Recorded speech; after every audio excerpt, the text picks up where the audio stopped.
उत्तर प्रदेश के प्रयागराज से एक ऐसी दर्दनाक खबर निकलकर सामने आई है जिसने सिर्फ इंसानियत को शर्मसार नहीं किया बल्कि पारिवारिक रिश्तों पर भी संदेह की स्थिति खड़ी कर दी है।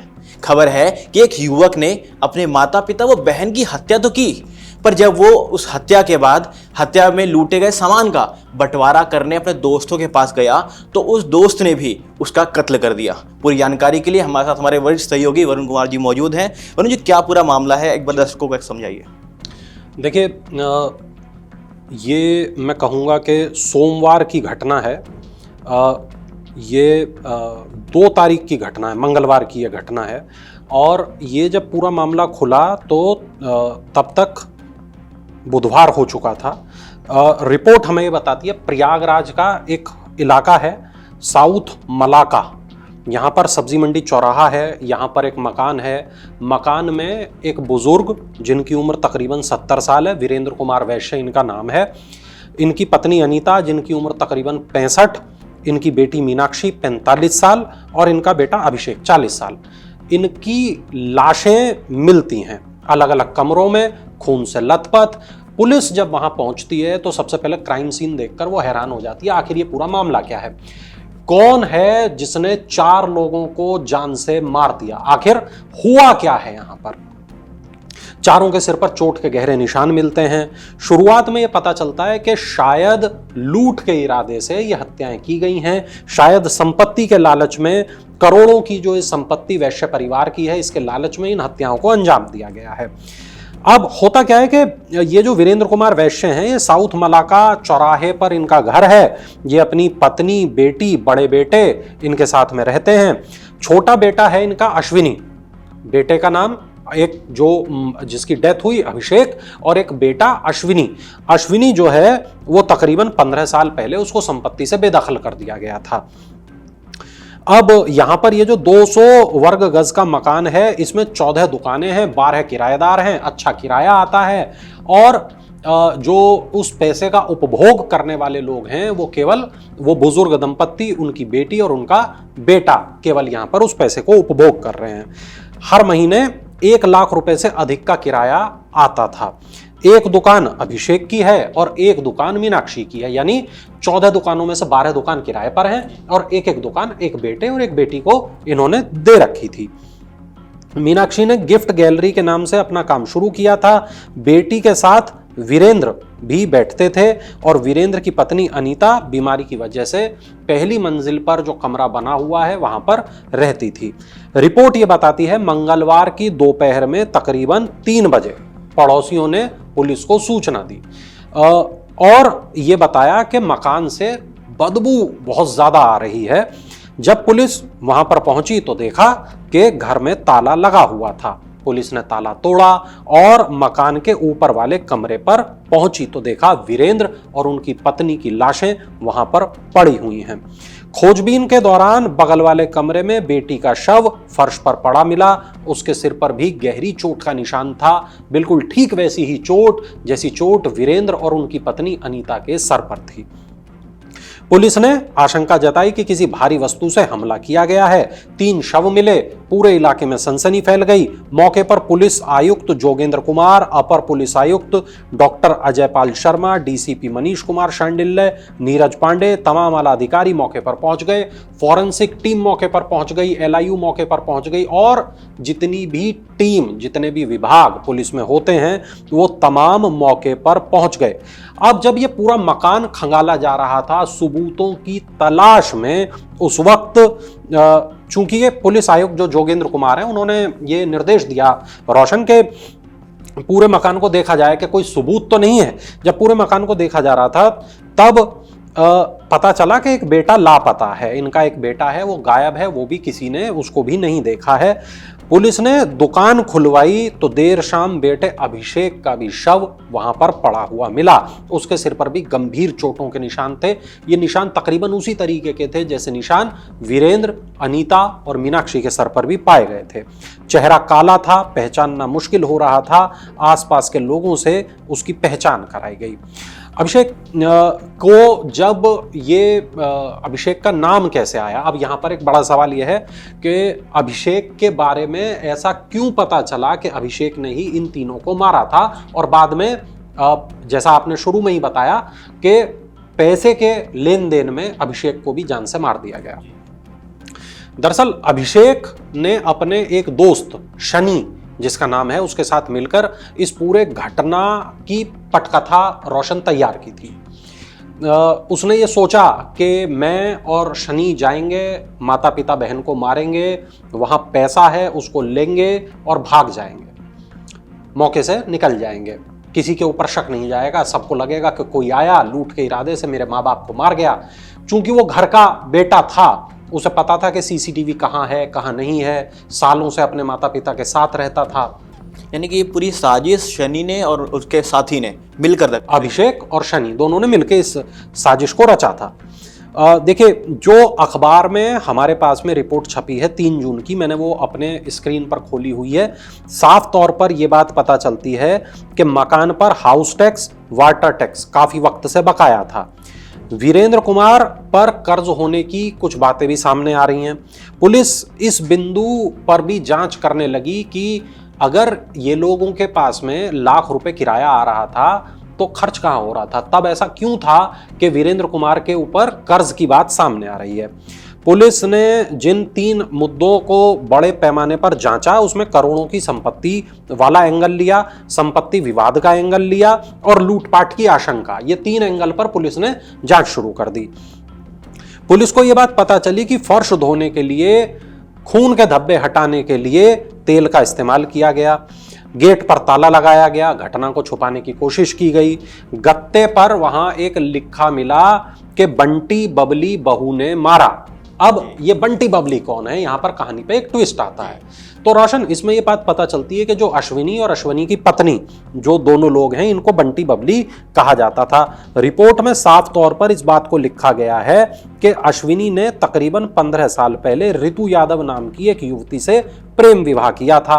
अश्विनी और ऋतु 2024 में धोखाधड़ी के एक मामले में कौशाम्बी जेल भी जा चुके हैं। दोनों पर मैट्रिमोनियल साइट के जरिए लोगों से ठगी करने का आरोप था।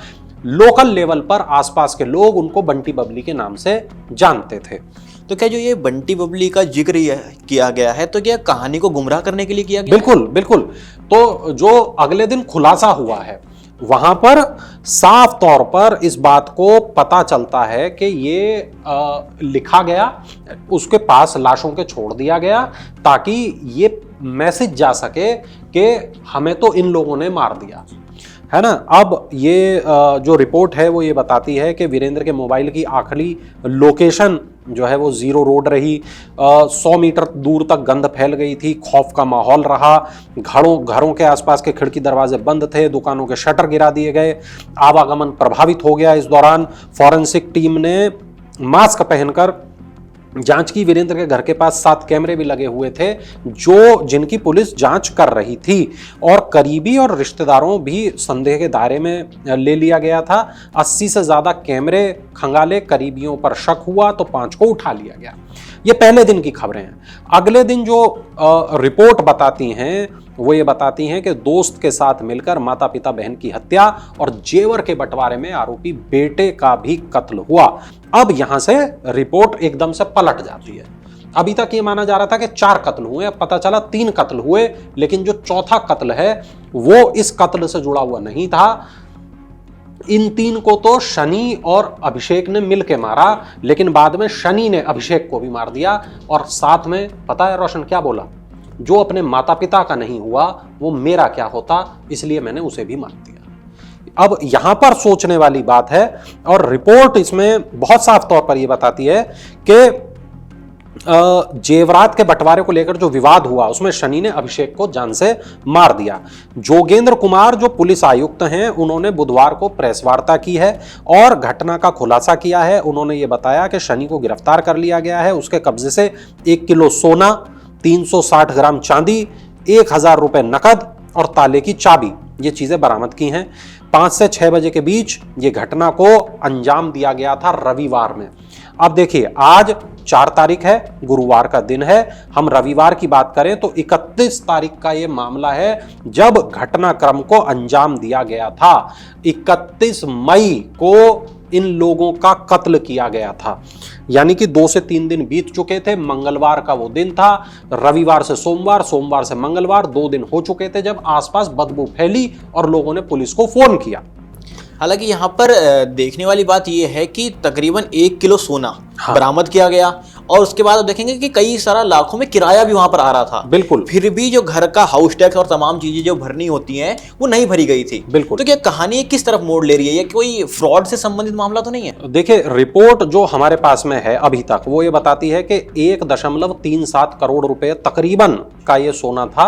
मतलब मान सकते हैं 1.25 करोड़ से 1.5 करोड़ रुपए इस सोने की कीमत थी। अब यहां पर रिपोर्ट हमें यह बता रही है कि आरोपी शनि ने पूछताछ से यह भी बताया कि अभिषेक अपने पिता से नाराज था 2022 में। अब चूंकि यहां गौर करने वाली बात यह है कि जो वीरेंद्र कुमार थे उन्होंने अपने जो बेटा था अश्विनी उसको तो संपत्ति से बेदखल कर ही दिया था, लेकिन उन्होंने अभिषेक को भी संपत्ति से बेदखल कर दिया था और इस बात से अभिषेक नाराज था। 2022 में उन्होंने अभिषेक को संपत्ति से बेदखल कर चुके थे वो, और अभिषेक कर्ज में डूबा हुआ था। रविवार की दोपहर अभिषेक ने शनि को अपनी दुकान पर बुलाया, दोनों ने साथ बैठकर वहां कचौड़ी खाई और उसके बाद में बियर पी, सिगरेट पी। इसी दौरान अभिषेक ने कहा कि मेरे पूरे परिवार को मार देते हैं, हत्या कर देते हैं, जेवर लूट लेते हैं। और शाम करीब 5 बजे रोजाना की तरह मीनाक्षी नीचे पहुंची, दुकान खोलने आई। जैसे ही उसने सीढ़ियों का दरवाजा खोला, अभिषेक ने लोहे की रॉड से मीनाक्षी के सर पे वार किया। शनि ने उसे धक्का दिया, दोनों ने उसे घसीटा और लाश को घसीटते हुए ये लोग ऊपर ले गए। गंभीर चोट लगने से मौके पर ही उसकी मौत हो गई। बहन की हत्या के बाद दोनों ऊपर के कमरे में पहुंचे, वहां पिता वीरेंद्र और मां अनीता दोनों सो रहे थे।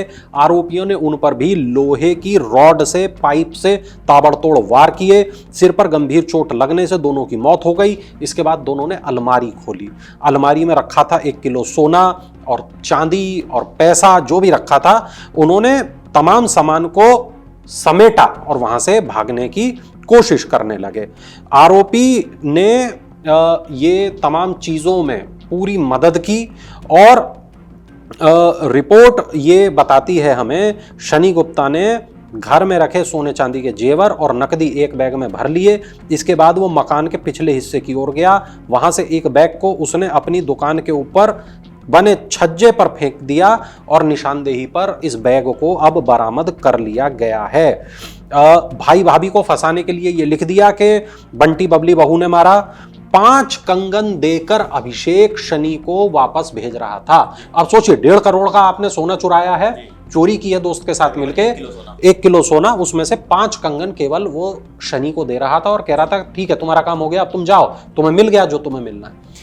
यहां पे शनि भड़क गया, दोनों के बीच में लड़ाई हो गई और रिपोर्ट यह बताती है कि 3 लोगों की हत्या के बाद अभिषेक शनि के साथ नीचे दुकान में पहुंचा, जेवरों का बंटवारा किया। इस दौरान विवाद शुरू हो गया। शनि ने आरोप लगाया कि अभिषेक उसे केवल 5 कंगन देना चाहता था। इसी बात पर दोनों में कहासुनी हुई। गुस्से में शनि ने लोहे की रॉड से अभिषेक के सर पर हमला किया। गंभीर चोट लगने से अभिषेक की मौत हो गई। इसके बाद शनि मकान के पिछले हिस्से में जेवर रखकर छज्जे पर वहां से भाग गया। तो कहीं ना कहीं ये कह सकते हैं कि अभिषेक ने यहाँ पर शनि को भी इस्तेमाल किया था एज अ मोहरा, कि इनको इस्तेमाल करने के बाद उनको 5 कंगन में मामला सुलटा दिया जाए और सारा जो जेवरात है वो अभिषेक का हो जाए। बिल्कुल। और देखिए, यहाँ पर रविवार शाम 6 बजे से सोमवार सुबह 5 बजे तक मकान के भीतर ही रहा आरोपी। 11 घंटे खून उसने धोया, उसने सबूत हटाने की कोशिश की, ताला लगाकर वो वहां से चला गया। इस दौरान उसने शेविंग की, क्योंकि उसकी दाढ़ी और बाल बढ़े हुए थे। उसने अपनी दाढ़ी और बाल काटे और इसके बाद में ये तमाम जो उसने ताले लगाए, तमाम चीज़ें की। अब कई सवाल यहाँ पर बच गए। संपत्ति तो बच गई, पर इस संपत्ति का हकदार कौन है, पहला सवाल। दूसरा सवाल ये भी है कि अब केवल अश्विनी वैश्य जो परिवार का एकमात्र जीवित सदस्य बचा है, क्या उसको ये पैसा मिलेगा? क्योंकि वो अभी कौशाम्बी जेल में बंद है। जैसा मैंने बताया कि वो एक फ्रॉड के मामले में उसको पुलिस ने उठा लिया था। इसके बाद में बेदखली का मतलब उत्तराधिकार खत्म होना तो नहीं है। जो रिपोर्ट है हमें तो यही बताती है। दूसरी बात ये, सील मकान के बाहर दूर दूर से लोग देखने के लिए आ रहे हैं, भीड़ जुटी हुई है। रोशन देखना ये चाहते हैं कि आखिर यहाँ पर हुआ क्या था। ये 4 इस मकान के अंदर अगर कत्ल हो गए हैं तो वो कौन सी संपत्ति थी, वो कौन सा मकान था, आखिर एक बार देखे तो सही। तो लोग वहां पर हो रहे हैं। और बेटा जो है, अब चूंकि भरोसे का विवाद था, शनि गुप्ता ने यह भी बताया कि बार बार कह रहा था अभी इतना सामान ले जाओ, बाद में हिसाब कर लेंगे। इसको लेकर दोनों के बीच कहासुनी हुई। अभिषेक से उसने भरोसे को लेकर सवाल किया और ये कहा कि संपत्ति के लिए जब तुम अपने माता पिता के नहीं हुए तो बचा हुआ हिस्सा मुझे क्यों दोगे, तुम पर कैसे भरोसा किया जा सकता है। इसी बात से पूरा विवाद शुरू हुआ, दोनों के बीच गाली गलौच हुई। गुस्से में आकर उसने लोहे की रॉड से अभिषेक के सर पर हमला किया और उसकी मौत हो गई। अब यहां पर रोशन, देखिए एक बात ये कि बेटा चूंकि जेल में बंद है ना, एक बेटा मर गया है, बुजुर्ग माता पिता का अंतिम संस्कार होना है, बहन का अंतिम संस्कार होना है, और उसके लिए रिश्तेदारों ने अंतिम संस्कार की जो क्रिया होती है उसको अंजाम दिया। ये पूरी जो कहानी है वो ये बताती है कि न केवल ये एक बहुत जघन्य अपराध है, न केवल ये हिला देने वाला, चौंका देने वाला अपराध है, बल्कि ये एक ऐसा अपराध है जिसने पूरे के पूरे कहें कि सिस्टम पे सवाल लगाया है। और ये सिस्टम कौन सा? ये सिस्टम पारिवारिक सिस्टम है। क्या पैसा रिश्तों से बड़ा हो गया है? क्या पैसा अपने माता पिता या बेटे का कत्ल कराया जा सकता है? मेरठ का एक किस्सा अभी हमने देखा जहां पर एक पिता ने अपने बेटे को जान से मार दिया संपत्ति के लिए, त्यागी परिवार। और यहां हम देखते हैं एक वैश्य परिवार जहां पर बेटे ने माता पिता को मार दिया, बहन को मार दिया संपत्ति के लिए। किस तरफ मतलब चीजें जा रही हैं। लगातार खबरें जो हमारे सामने आती हैं, बतौर पत्रकार जब हम उन खबरों को देखते हैं तो कई बार वो खबरें ऐसी होती हैं जिसको देख के केवल दुख किया जा सकता है, ओह ये क्या हुआ, ओह इस तरीके की भी एक खबर आई है। अब ये खबरें बहुत चौंकाती नहीं है, लेकिन हाँ ये खबरें परेशान जरूर करती हैं, एक इंसान के तौर पर भी, एक पत्रकार के तौर पर भी, कि अगर इस तरीके की खबरें लगातार सामने आ रही हैं तो इसकी वजह क्या है। मुझे लगता है कि दर्शक जरूर नीचे कमेंट करेंगे इस वीडियो के और जरूर बताएंगे कि इस पूरे मुद्दे पर उनकी राय क्या है। रोशन जी, और जिस तरीके से मैंने शुरुआत में ही बात करी थी कि जो पारिवारिक रिश्ते होते हैं उन पे बहुत बड़ा संदेह खड़ा करती है ये मतलब ये पूरी खबर। और इसके साथ एक संदेह तो मेरा वरुण जी ये भी है कि बेदखल कर देना अपने बेटे अभिषेक को, और अभिषेक का उस हद पर चले जाना कि अपने माँ बाप का कत्ल करने का इरादा बना लेना। तो कहीं ना कहीं कहानी सिर्फ बेदखल और प्रॉपर्टी की नहीं है, कहीं ना कहीं पर्सनल खुन्नस की भी यहाँ पर बात निकल कर आती है, यहाँ तक मैं देख पाता हूँ। बिल्कुल बिल्कुल, देखिए अब ये पुलिस की जांच में पता चलेगा, तमाम बातें हैं। मुझे लगता है पुलिस जब जांच करेगी, तमाम जब चार्जशीट बनाएगी, तब उसमें कई तरीके के और नए खुलासे होंगे। तो ये पूरी खबर पे हमने अभी तक की जितनी अपडेट है आपसे साझा करी। इस खबर के साथ साथ जो भी अपडेट आएगी हम आप तक पहुंचाते रहेंगे। उसके लिए हमारे चैनल को कीजिएगा सब्सक्राइब और लेते हैं आपसे विदा। आपके राज्य की खबरें, आपके शहर की खबरें सबसे पहले जानने के लिए देखते रहें अमर उजाला। चैनल को सब्सक्राइब जरूर कर लें और पाएं हर अपडेट।